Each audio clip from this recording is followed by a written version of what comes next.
இதுக்கு தேவையான பொருள் என்னன்னா வீட்டில் இதெல்லாம் வீட்டில் தான் இருக்கும். லெமனு, கிளீன் ப்ளஸ் ஷாம்பு, எந்த ஷாம்புவாக இருந்தாலும் ஓகே, சால்ட்டு, நெக்ஸ்ட் ஏதாச்சும் ஒரு டிட்டர்ஜென்ட், அதாவது ட்ரெஸ்ஸுக்கு யூஸ் பண்ணுற டிட்டர்ஜென்ட், நெக்ஸ்ட் வந்து ஒரு விம் லிக்விடு, நெக்ஸ்ட் ஒரு நைஃபு, ஒரு வேஸ்ட் வாட்டர் பாட்டில். ஓகேவா?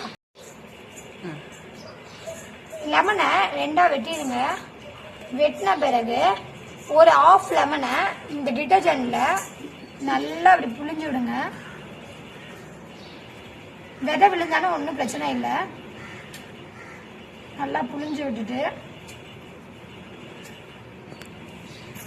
கொஞ்சம் சால்ட்டு, அதாவது ஒரு 1/4 டீஸ்பூன் சால்ட் எடுத்துக்கோங்க. நல்லா அதை மிக்ஸ் பண்ணிக்கோங்க அந்த டிட்டர்ஜென்ட்டோட.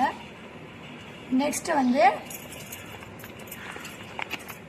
கொஞ்சம் விம் ஜெல் ஆட் பண்ணிக்கோங்க.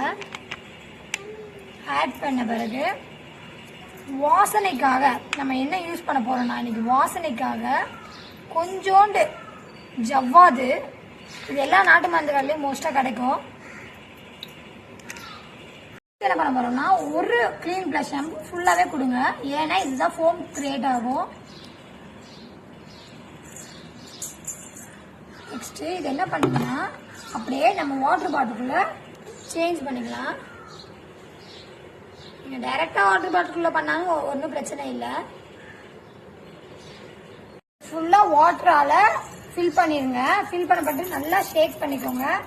ஷேக் பண்ணீங்கன்னா நல்லா ஃபோம் வரும். ஃபோம் வந்தப்பட்டு இப்போ வாட்டர் பாட்டில் மூடியில சின்னதா பின் வச்சு ஹோல்ஸ் போட்டுக்கோங்க. போட்டப்பட்டு நீங்க இப்படி யூஸ் பண்ணிக்கலாம். நல்லா பாருங்க. இதுக்காக எது தனியா ஸ்ப்ரேயர் வாங்க தேவையில்லை, எந்த ஒரு ரெமடியும் தேவையில்லை. அதுக்கு பதில் இதை இப்படி பண்ணிக்கலாம். இது ஜஸ்ட் இப்படி தொடச்சி எடுத்தீங்கன்னா நல்ல ரிசல்ட் கிடைக்கும். நல்லா கொஞ்சம் தேய்ங்க.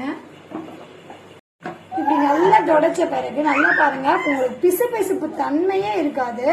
டெய்லி நீங்க சமைச்சோடனே இந்த லிக்விடை வச்சு யூஸ் பண்ணி நீங்க தொடச்சிட்டீங்கன்னா உங்க கேஸும் நல்லா இருக்கும். உங்க டைல்ஸ்ல இந்த மாதிரி டைல்ஸ்ல வந்து உங்களுக்கு பிசுபிசுப்பு தன்மை இருந்துச்சுன்னா அதுவும் போயிடும்.